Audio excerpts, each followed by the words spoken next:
Welcome to the Reclaiming Soul Work podcast, where we are reclaiming the sacred in soul work for healers, counselors, practitioners, and social workers, one episode at a time. Thank you so much for being here. Welcome to episode 13, the pros and cons of licensure or not. Today, we're talking about the benefits, pitfalls, and the trends that we're seeing when it comes to licensure for social workers.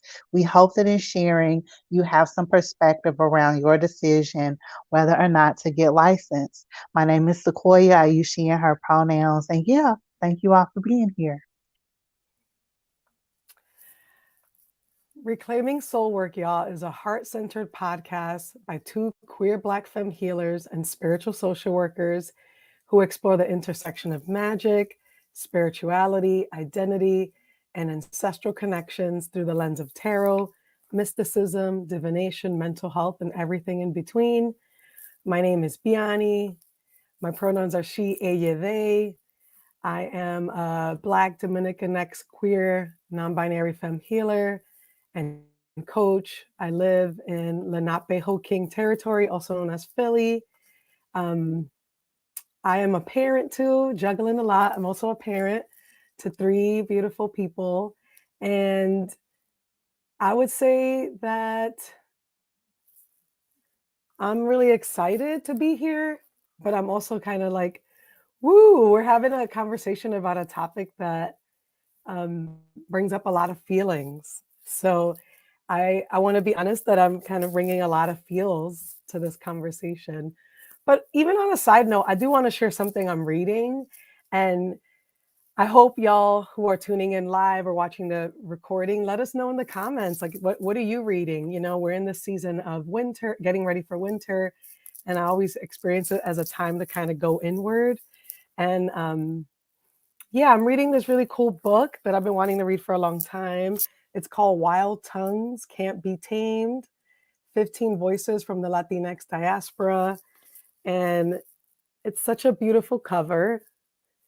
But it's a great, I'm enjoying it so far. It's different voices and perspectives about what it means to be Latina, around race, gender, class. It's really beautiful.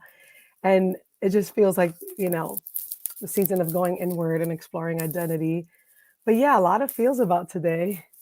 What about you, amiga? Thank you so much for that reflection, Biani. As I mentioned, my name is Sequoia and I use she and her pronouns. And I am working and living between Anchorage, Alaska on Denneina land and Chicago, Illinois.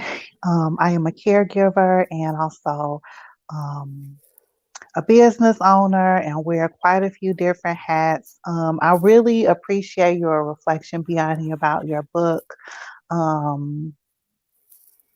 feel like, this is definitely, we're in winter, winter seasons right now, at least winter for, you know, the United States. And it has definitely, we were talking about this a little bit before we came on, just the slowing down is super real. So if you're out there, not if, because I know that we, have folks that support the podcast and everything, but, folks that are listening, let me say it like that. If you're in a space where you're just feeling, like you need to slow down a little bit, like please know that there are others of us that feel the same way and are moving forward with slowing down. It's a total vibe right now to slow Hmm. down. That's the vibe. Definitely. Yes. Cool. Cool. Well, I know that we are supposed to get a little bit into this topic about why we wanted to share more on this topic. You ready to hop right into that, Biani, or Yeah, was let's there do it. anything else? Okay, Yeah. cool. So I like to talk about the topic of licensure for a number of different reasons, but one because like right now is a hot button, kind of trending topic for social workers specifically because of the recent advocacy around the ASWB, data that was released that basically just gave us in data form, what we already kind of knew, and we meaning like the BIPOC social work community related to pass rates and things of that nature, the bias around the testing questions and things like that. So, right now it's a hot topic, but I feel like licensure has always been a topic area, because it is just one of those like overarching, like looming systems, institutions that's a part of the social work profession, that regardless of, I was going to say, regardless of how you try to run away from it, I'm going to say me, because I definitely try to run away from from getting licensed, all of that. Like after school, it took me quite a few years to even get, licensed because I didn't want to. I didn't want to be in that system, where I would have to keep up with continuing education units and then be worried about hours and transferring over to different states and keeping up with those things. So here we are. So I don't know if I answered the question of why I wanted to talk about the topic as much You as did. okay, okay, Yeah, I guess I'll go there too. I think please do. yeah, I think it like I was saying earlier, friends, it brings up a lot of feelings for me too because there's this element of it that feels like very gatekeepy, and I always feel suspicious, especially as a child of immigrant parents who, you know, like testing and performance, academic performance has always been loaded because of my experiences with like racism and bias, growing up in the US as a child of immigrant parents. And so, the idea of testing, is already charged, especially like Sequoia was saying for BIPOC folks, right? And this idea that the license sort of validates, the profession really brings up some trauma for me, to be honest. And but I know that folks that I hold space for, whether I'm supervising or really being there for like new clinicians or new social workers, it's really charged for them too, and we felt that there hasn't been a lot of space for nuance. I know for myself, and Sequoia mentioned it as well when we were talking before we decided this episode. Even in our programs, I don't remember there being a lot of space for us to explore the multiple perspectives, the sort of like pros and cons, like what would help you decide. I felt really like forced into it because I had the intention of going into private practice. Well, no, I had the intention of doing clinical social work. And in the state that I live in, that meant I had to get my license and work towards my LCSW. And so there wasn't really a lot of space. It was like you got to take the test. You have to make sure you have these hours before you get your MSW, because in Pennsylvania we need the hours before we take the L, like before we take the LSW exam. And so there was always this pressure just to get the hours, which feels really layered for social work students, right? Because then you end up in these field placements, right? Like when we break it down, you start having the experience of being in field placements that you might not enjoy, but you need it for the hours. Like there's a lot of layers of gatekeeping. So yeah, for us, we just really wanted to have this space, y'all, to like have a real conversation that holds nuance, that we hope can make space for multiple perspectives. And for those who are tuning in, especially those who maybe are thinking about getting their, like taking, like becoming licensed, or you've been in the field and you're sort of like, you know what, I want to make a pivot and I want to get my license. We really hope that this episode could be a space for you to hold these perspectives, get some information and education, and then make a decision based like on being informed. Because we know that on these internet streets, you're gonna see a lot of like why you should get the license. And yes, do your research, but there's not a lot of space for the nuance, and we're hoping to offer that. I greatly appreciate that. Yeah, everything that you mentioned, Biani, definitely resonates. And so, again, just want to welcome everyone to episode 13 for the Reclaiming Soul Work podcast. We hope that today's episode offers you the space to hold nuance around the discussions surrounding licensure and social work. This is not a solutions based kind of conversations, but more of a space to explore the multiple perspectives of licensure. And so here are the other things in case you want to prepare for today's episode. We're going to answer kind of the following questions and be guided by these questions as well. What does it mean to be licensed as a social worker? Why did we get our license? What are the benefits? What are the disadvantages or the pitfalls? And then lastly, what are the trends we're seeing in the social work field around licensure?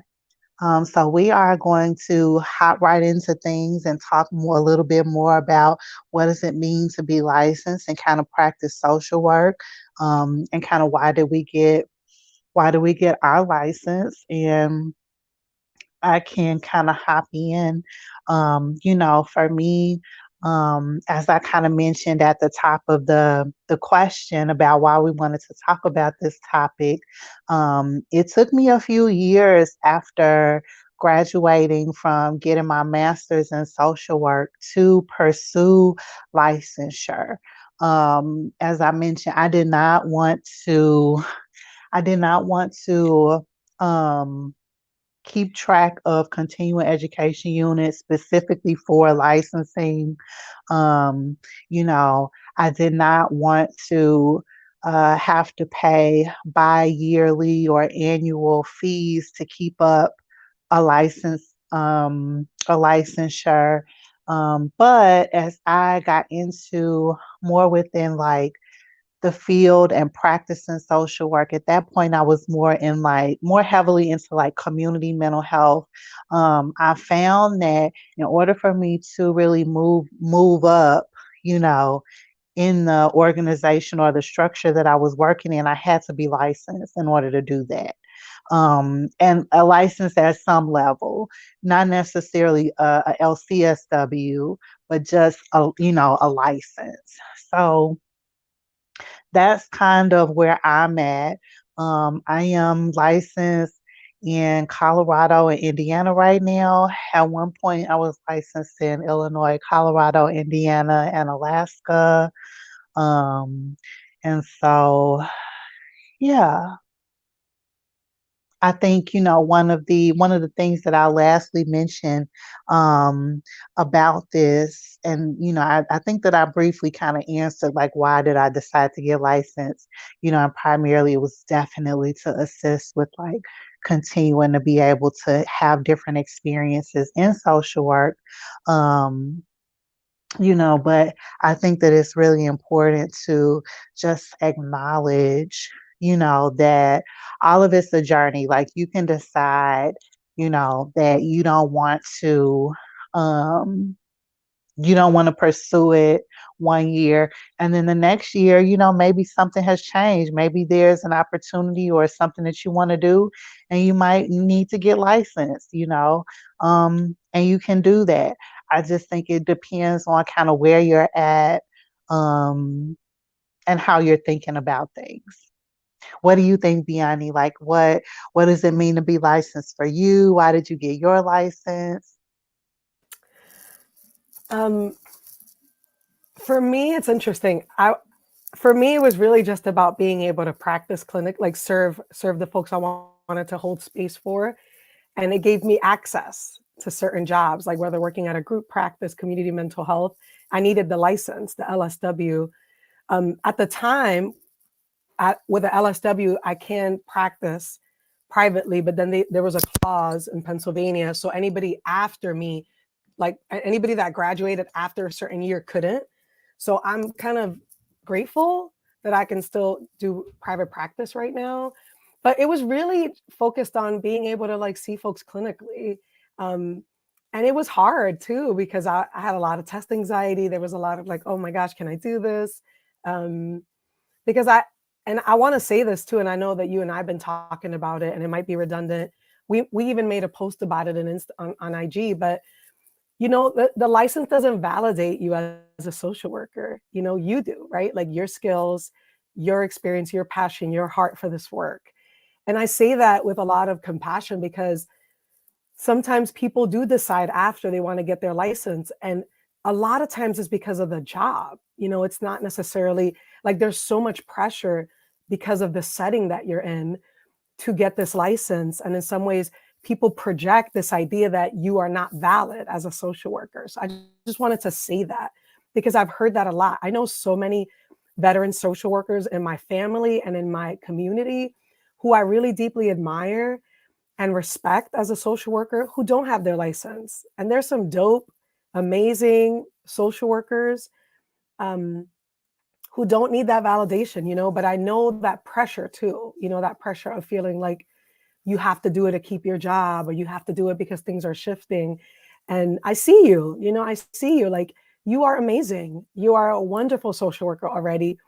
That's just the paper. Like if you got to get the paper. And take care of yourself. But yeah, it was really to be able to practice. And I still have a lot of feelings about it. I have to take my LCSW exam. My goal is to take it in the next couple months. And it's considered like our terminal degree. Y'all know, right? Like it's our terminal degree. So once you know, hopefully pass it and be done, you don't have to take it again. So that's what I'm looking forward to, like just to be done with testing. And I know I rambled a little bit, but yeah, that's my answer. No, you're fine. I think that we're given a clear picture about, how we're both still navigating licensure, like we've been practicing for how many years now, and it is still very like licensure is still very much a topic that's at the forefront of my mind, you know. And I think I hadn't even considered that, until I'm saying it now. Like it doesn't go away, and that's very disheartening to think about it like that. Um, that Woo! So true. that we're still thinking about um again just moving past licensure, keeping licensure, navigating licensure, whatever it is, Paying still for it. you paying for it, maintaining it, Right, you makes it great. know, all of that, which is really, really interesting. So there's that part of it. The other thing that I wanted to say from earlier too is that, one of the ways that this topic just carries over into other not only like clinical fields, like psychology and counseling and things like that, and like marriage and family therapy and, stuff like that. Licensure carries over into like education, higher ed, just these other areas too, just related to credentialing and gatekeeping, like even though it's a different metrics, if you will, like looking at different things based on what the profession or sector is, it's still credentialing, it's still a level of gatekeeping, and we all experience that if you are, again, pursuing like a higher education degree. And so I think that these larger conversations about what does it mean to be licensed, why are we licensed, is really important. And, I think it's into a little bit of how we were talking about this, Biani, when we said that we were even gonna have this as the topic is, how when we were in school, like how were we talked about how were we talked to about licensing, and so like for me, licensing was always brought up in this kind of context of the process. So we talked about licensing in the sense of the process of actually being licensed, not like what does licensing mean? What does it mean to be licensed? Like how does this impact your values? What does this mean ethically, morally, to be a licensed social worker? We didn't talk about it like that. I think that is spot on. And for those who are tuning in, let us know, how did your programs talk about it? Because we'd love to hear from you. I agree. For me, it was also about the process.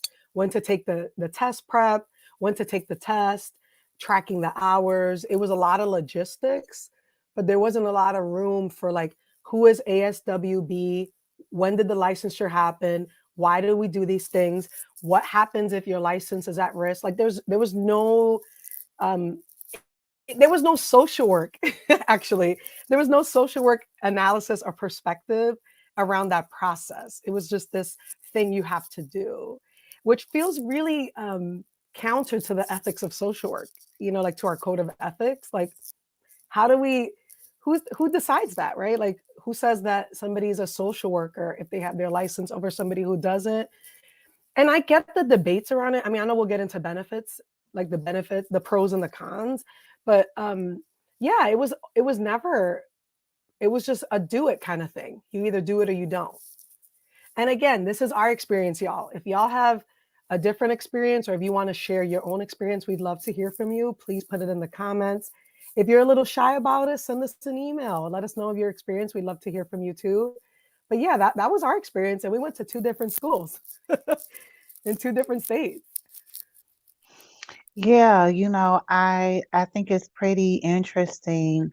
Um, to really have the space and the opportunity to reflect on things like this, because ultimately, like what you're pointing out, Biani, about going to having very similar, the same types of experiences related to social work programs, going to different programs in different states.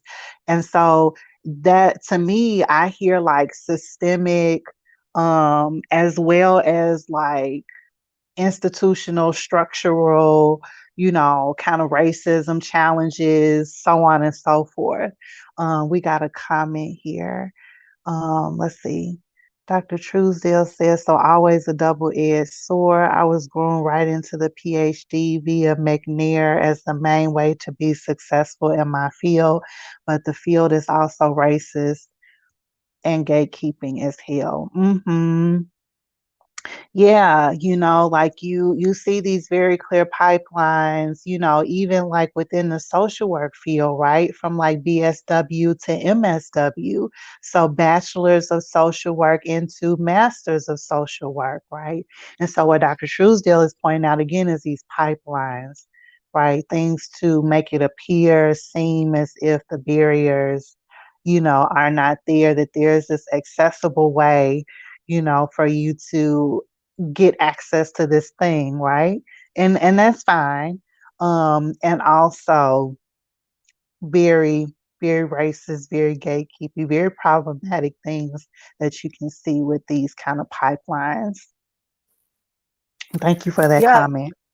Yeah. Thank you, Dr. Truesdale. The grooming piece is really landing on me. And it's true, like this idea that it goes unquestioned, right? Like we're just supposed to do it. And everything else can be questioned. But I find that we don't question the ASW, we don't question the licensure process. I was an educator before this. I was a teacher for a long time, and I remember like so many of my teachers, like just the stress of having to be like certified or have these credentials, which in theory I get, right? Like there's a reason. I mean, I don't know. I get it. And then I also struggle with it. I don't get it as much in social work, to be honest. And I don't know if that's appropriate to say as somebody who's like, I'm holding the nuance here. Like, I don't really get it in our field. And part of it is because I don't really know the history. I tried to look it up. I tried to do some research. I still don't know why the ASW exists, like, and why they're the like gatekeeping body. Um, and there are states who are not actually abiding by that. Like there are, I think Illinois was one of the first states that were like, you don't have to get your license to practice. So there are states that are sort of speaking up against this because they're also being like, why? Like, why is it this way?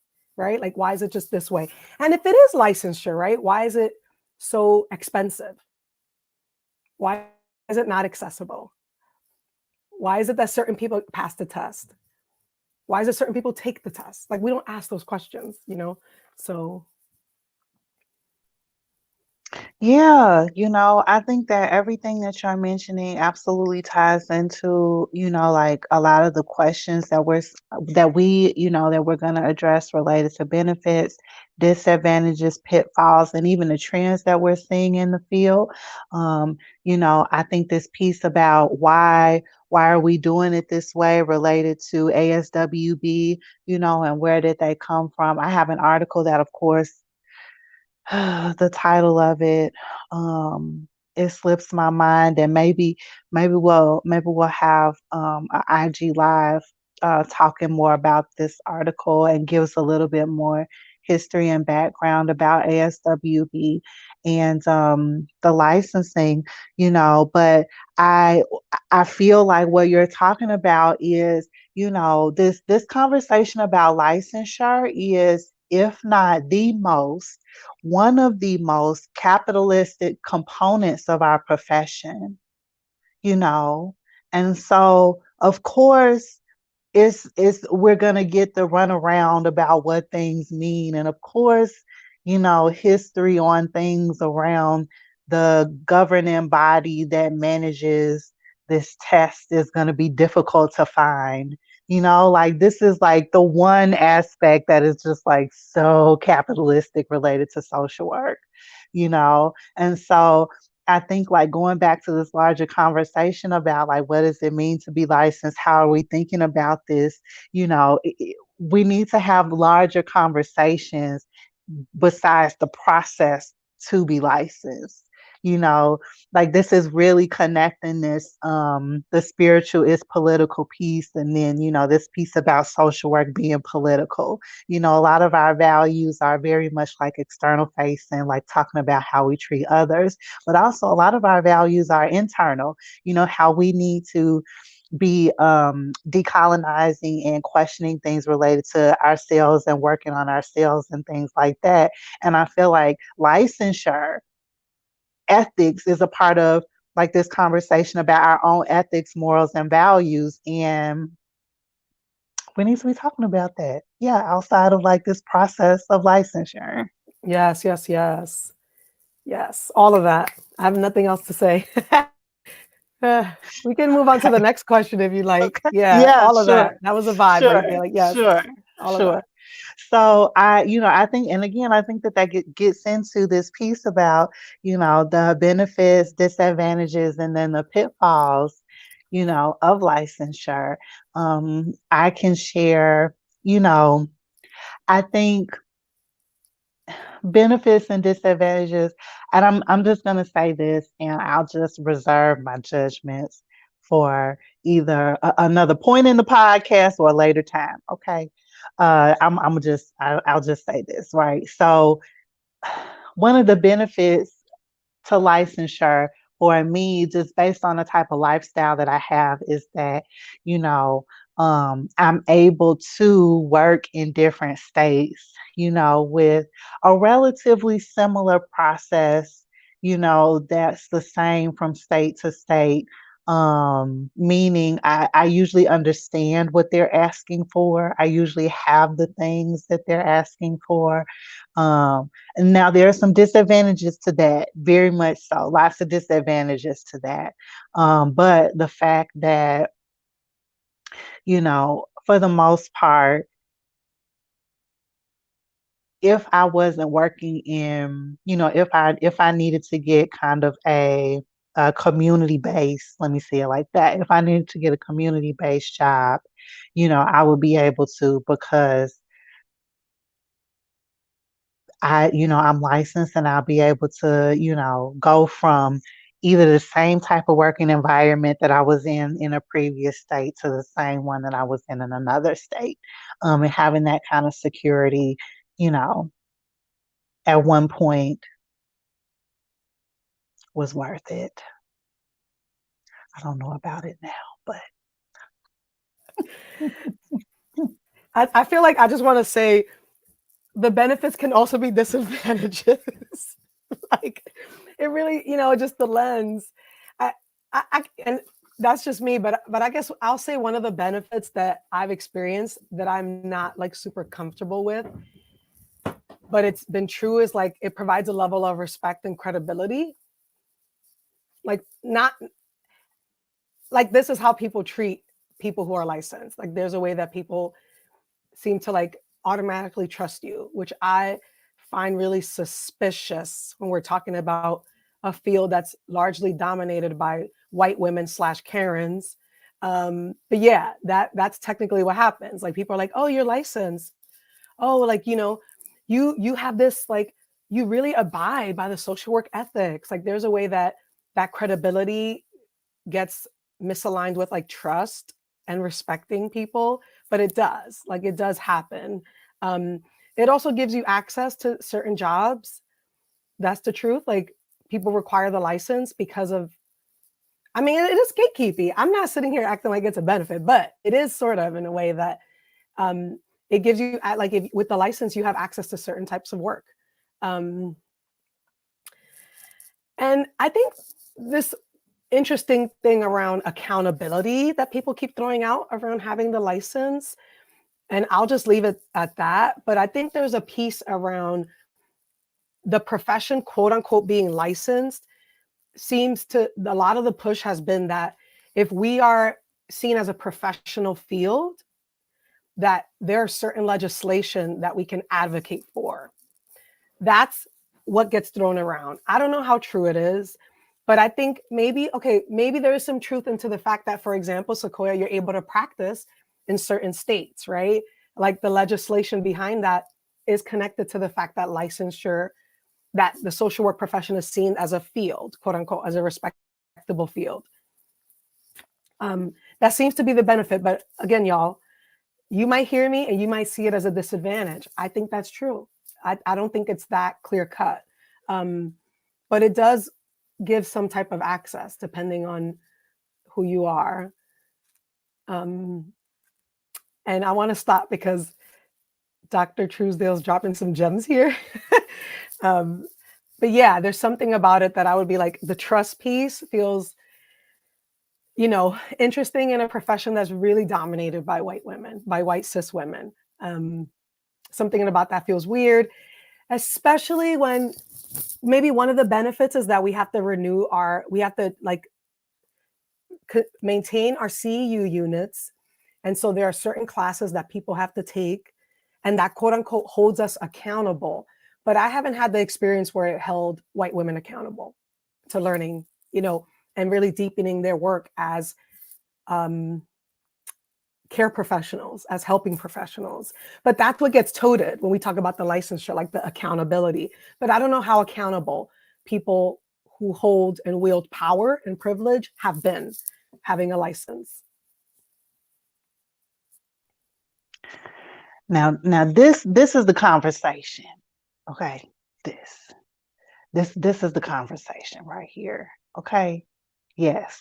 Yes. I completely agree with that, and for those who might be listening to this on the playback, the comment that Biani is responding to says, "Oh yeah, because Karens only know law and order, so they see licensure as another form of that. So therefore, they can trust you to a certain extent. It's another way whiteness operates." I think it is this conversation of licensure really gets at a lot of different things, a lot of different layers. Bianca, you mentioned Karen's, Dr. Truesdale, affirms, co-signs the Karen's piece, and I think Karen's and social work are a very interesting concept, you know. Just given the historical and founding kind of aspects of that. And I want to stay focused, I want to stay focused on the topic. But I feel like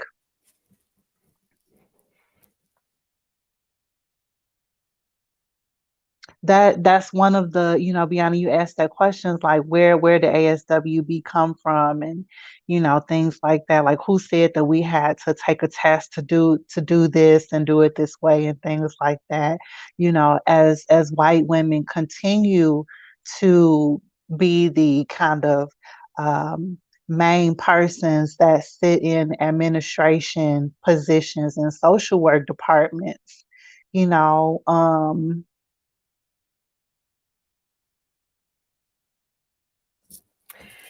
I want to take a pause and encourage folks who are tuning in, whether you're watching the playback, make sure to like, subscribe, comment, and share this episode.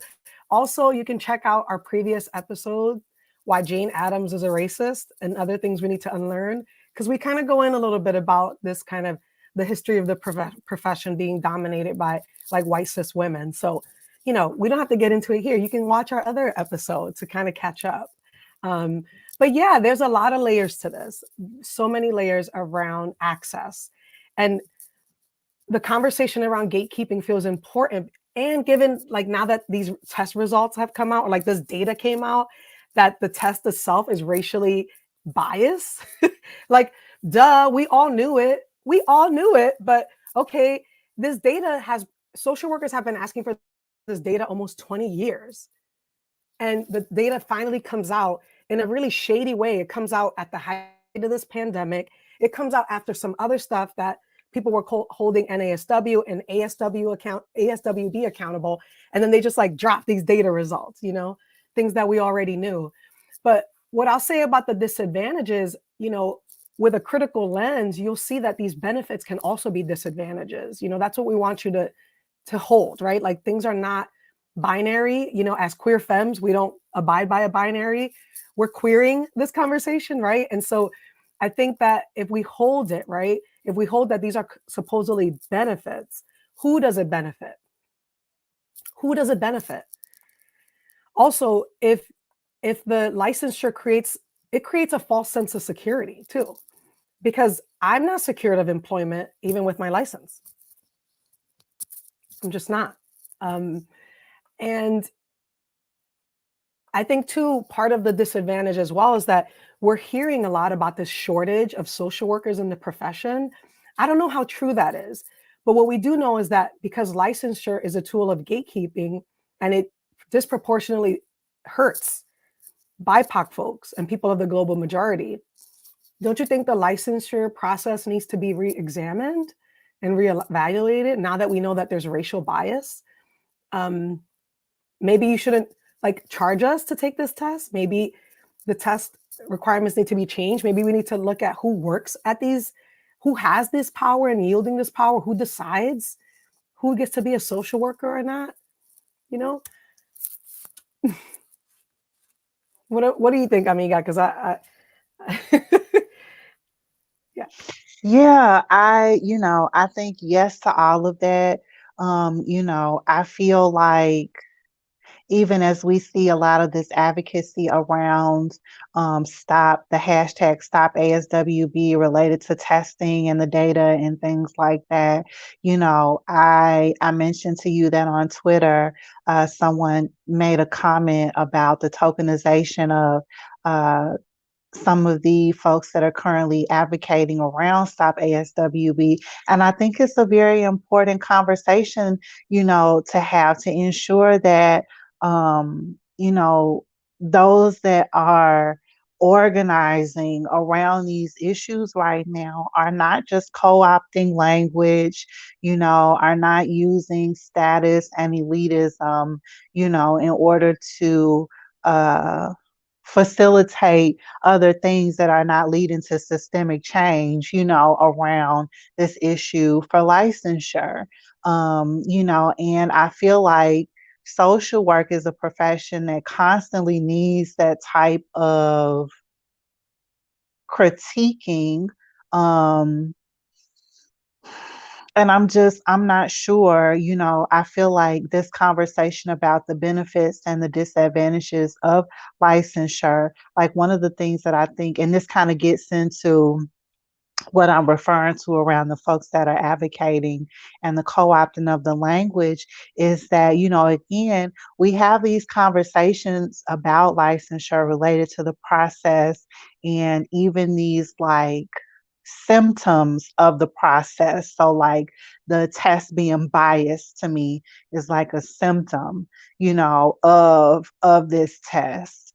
And I just feel like this larger, another or adjacent kind of conversation needs to be like, what are your values around like why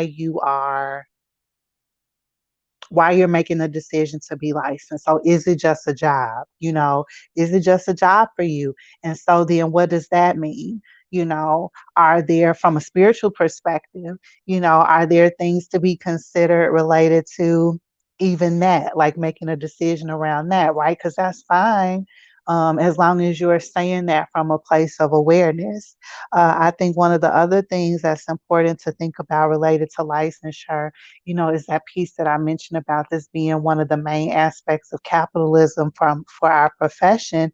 And so then as we kind of move and evolve, related to social work and licensure, just based on the systemic change, like for Stop ASWB, how is that going to support these other aspects of the license? So, like mandated reporting, like if you are into abolition and looking at it from the social work perspective, this question about mandated reporting, mandated supporting, and licensure is another, like, that's a huge question.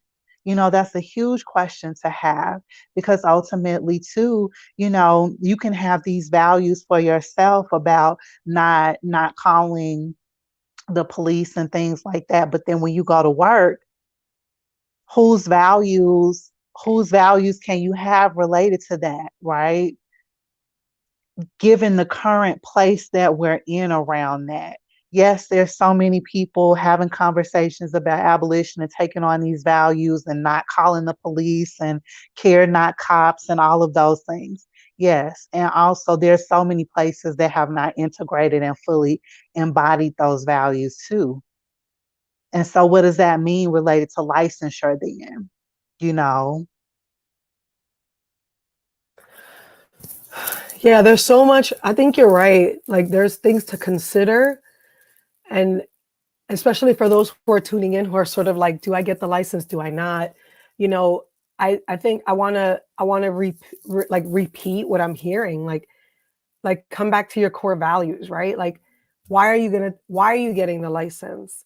And think about the implications. And it's not to scare you, right? Because a spiritual perspective invites like holding the full picture, right? Looking at it holistically, you know, like examining the layers of oppression, like that comes with having your license. Like this again, this is why it feels complicated for us too, y'all. Like this is not, you know, I mean, we both don't have our C's yet, and we're being very intentional. So we're saying this from a place of our experience too. Um, but yeah, like really, what does it mean to you? And what implications does it have for our profession, for the work of decolonizing social work, decolonizing our practices, um, abolitionist perspectives, right? Like for the work, like the work of freedom, like what does it mean, And it's really important. We'd love to hear from you. Like, let us know, you know, um, drop a comment or like, just let us know how you're feeling about the conversation so far. We love to be in conversation because again, this is a really nuanced conversation. Um, and I do want to point out that um, before we get to the trends, I do want to invite you all to make sure that you follow us for more of this content. Follow us on YouTube, Spotify, on IG. I also want to make a case here for if there are like any social workers who are like having this conversation, who have strong feelings about this topic around licensure. We'd love to hear from you. We know that this is an opening conversation and we're hoping to have more conversations like this in the coming year. So if you're somebody who's either surrendered your license or you're really having these deep conversations with colleagues and you really want to, be a part of the conversation with us, please reach out to us. We'd love to consider, maybe getting you on a panel or like building a dialogue as a community about this, because for us, it's not just about getting our C's, it's also about advocating for social workers who are coming after us. Um, we don't really know if this is the way, right? And we want to, as a community, come up with some solutions together. So before we move on to trends, I do want to like shout out Dr. Truesdale. We can put her comment here again, like that, because she's really making a good point, I guess, to emphasize this idea of us like really being clear about what our why is. And we want to invite y'all to do the same. Um, mm, I so agree with y'all's advice because it really is asking one to be very clear about and owning your own intentions. And that is actually harder than it sounds. Thank you, Dr. Truesdale. That's absolutely true. It is a lot harder than it sounds. It is harder actually to really get in touch with our why. And this is why Sequoia and I have been really clear, like no one in our programs taught us to like move beyond, oh, you have to just take the test. There was never like a space for processing. There was never a space for us to get to our why. And that's by design, y'all, because we live in the system, right? That's by design. That's not like, oh, because there's a lot of urgency in the program and they just want us to get our license and move on. No, that's by design. It's by design not to get us to really be thinking critically about it. And it's also by design not to get us thinking critically about why that even exists. So for sure. Thank you, Dr. Truesdale, for that wisdom. So in light of time, I want to make sure we move on to the trends that we're seeing, because we are seeing some trends in our field, y'all, not just in clinical social work, but in the field in general. And, some of the ways that social workers are responding to these issues that we've described, are that there are some people in the field starting to surrender their license. We're seeing it. I know some people, Sequoia knows some people, like we know people who are just kind of like, you know what, we're tired of the gatekeeping. It feels like there's more disadvantages than benefits. And it's feeling like it's time for us to take a stand. And that's one of the trends that I'm seeing. What about you, Amiga? Like, are you seeing anything or you want to add to that? Yeah, I just want to add, I think one of the other um trends, I would say one of the other trends that I've seen too is folks moving from being what you would consider a social worker or a therapist into like a coach, more of like a coaching dynamic relationship with folks. And I think that that is a piece if for anyone who like might be even more interested around this topic and looking to find out more about how like the great resignation is like showing up in a social work context. Like I would even look into, yeah, like coaches, like moving more into that area of things. The other thing that I would say too, just about trends is, I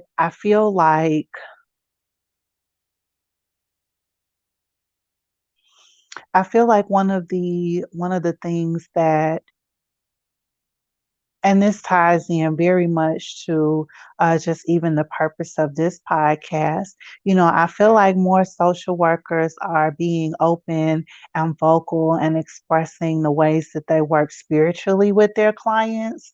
But I also think that there's going to be an interesting piece even around licensing more licensing, the DSM, and these kind of other aspects of capitalism related to social work um, and spirituality, and like capitalizing off of spirituality.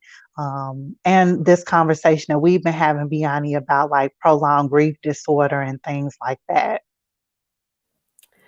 You know, you're right about, we're seeing this shift too, and where folks are feeling like, this work that we're doing is spiritual, that it is really rooted in ancestral indigenous practices. This is why we started this podcast, because we want to reclaim that. It's always been there, right? And I think it's true. You're absolutely right. People are really fed up with the way that not just our profession, but the field of like therapy, like appropriating indigenous practices and ancestral healing practices. And people are feeling like they might be um, better serving folks if they move away from licensing, clinical licensing to like coaching, which is a hot button conversation in our profession, which is probably something we can talk about in the future. If y'all interested in that, we can talk about it. But there's a lot of like emotional charge around coaches and therapists, coaches versus therapists, like that kind of dynamic is interesting because I'm also a coach.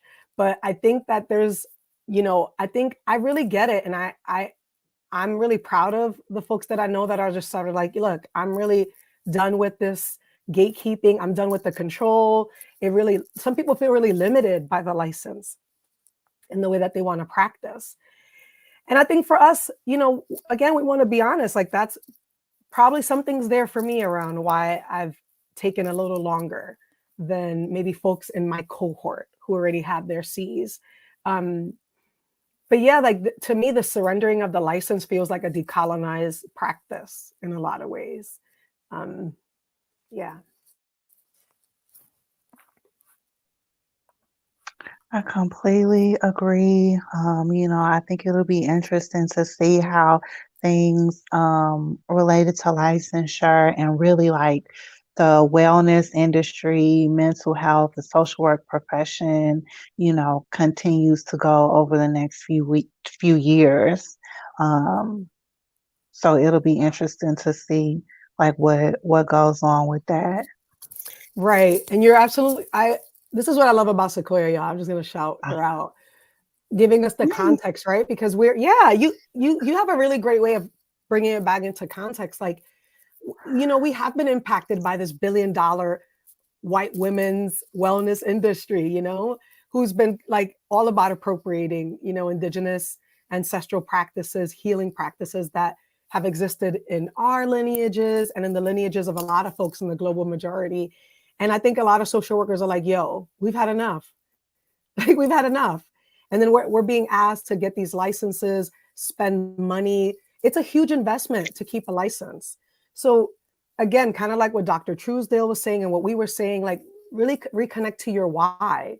Like we shared the pros and cons. We also held nuance for it. And we want you to hold nuance. But get in touch with your why around it. And does it align with your values? And like be in touch with your yes and be in touch with your no, because it is really more nuanced than we were trained in our programs. Do you want to add anything else, Sequoia? No, I think that's pretty much it. I All right, I cool. I think I've said, yeah, everything that I need to say on my like capitalism, licensure, We was dropping gems. soapbox. I mean, yeah, it wasn't a soapbox. So all right, y'all, we're almost at time. We want to, again, for those who might have some feels or like the conversation, you have some things you want to share, let us know in the comments. We'd love to hear from you about your own experiences with the licensure process. If you're thinking about licensure, let us know too. If you have questions, we are here to answer them as best as we can. Now we're moving on to main takeaways. Mi amiga, do you have any takeaways from today's episode that you'd like to share? Yeah, so one of the reasons that I really enjoy this topic about licensure, is because I feel like it gets us to also start thinking more about the future of social work, and what that means, and, you know, um, what we can kind of reimagine the profession to be, especially for it to be more centered around the folks who have been at the forefront of that particular type of helping profession.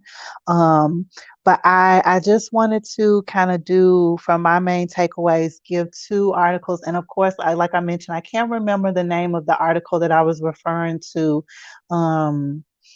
That gives like the history of ASWB. But I'll post that at some point. But the article that I wanted to talk about is The End of Social Work by Larry Kruger from 1997, and it's in the Journal of Social Work Education. And then the book, The End of Social Work, A Defense of the Social Worker in Times of Transformation. And this one is by Steve Berghardt from 2020. So I've read the article, The End of Social Work. I haven't read the book yet, but I think this may be just something interesting to get into. Maybe have some conversations for the beginning of next year, especially since there was this boom in like abolition, and conversations around that to really talk more about what does that mean for the future of social work and how have people in the past, kind of predicted what has that looked like.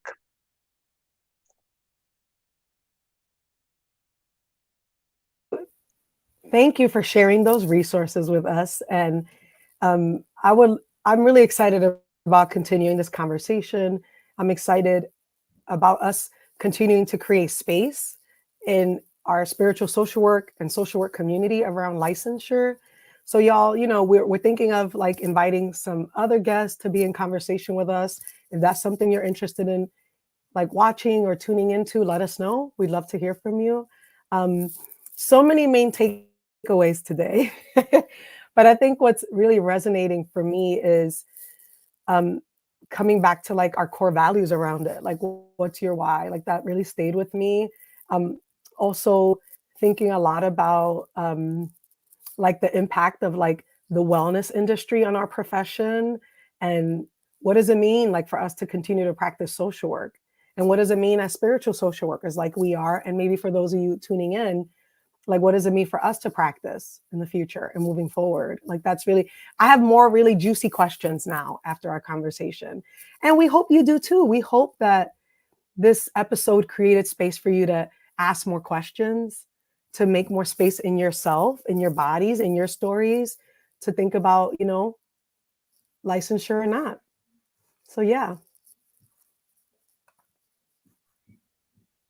Thank you all so much for being with us today. Let's keep this conversation going. Please share your thoughts or questions in the comment section. We love to hear from you all, especially, just around this topic. As Biani mentioned, we plan to have a further discussion with some other folks next year. So please, if this is a topic that is of interest to you, please definitely make sure to follow us, turn the reminders on so that when we have our episodes come up, you are notified of that. Join us in 2 weeks on December 19th for our final episode of this year. Episode 14, Tips for Navigating the Holiday Blues. This time of year, the holiday season is a time of celebration, but also can be a time of grief, loss, and a little bit of the blues. And we want to talk about that with y'all. Y'all, we made it. I'm just happy for us. But yeah, we're gonna end the year with episode 14. Just so exciting. So we can't wait to see y'all and join, and we can't wait for you to join us. So again, thank you for being in community and supporting a heart-centered podcast by two queer Black femme healers and spiritual social workers who explore the intersection of magic, spirituality, identity, and ancestral connections through the lens of tarot, mysticism, mental health, and everything in between. Like Sequoia mentioned, we love to stay connected, and we want to continue to build the spiritual social work and healing community. So make sure to subscribe to our YouTube page, Reclaiming Soul Work Podcast. Once you subscribe, you will be able to set a reminder for notifications when we release the next episode. You can also sign up at the landing page on our website to be notified of new episodes and future offerings. And you can also sign up to our free newsletter, The First Quarter Moon. That one comes out every first quarter moon. So, and we'll have some, offerings and updates for you. So you want to stay connected. Thank you so much for being here with us. Thank you. This was great. See you all next time.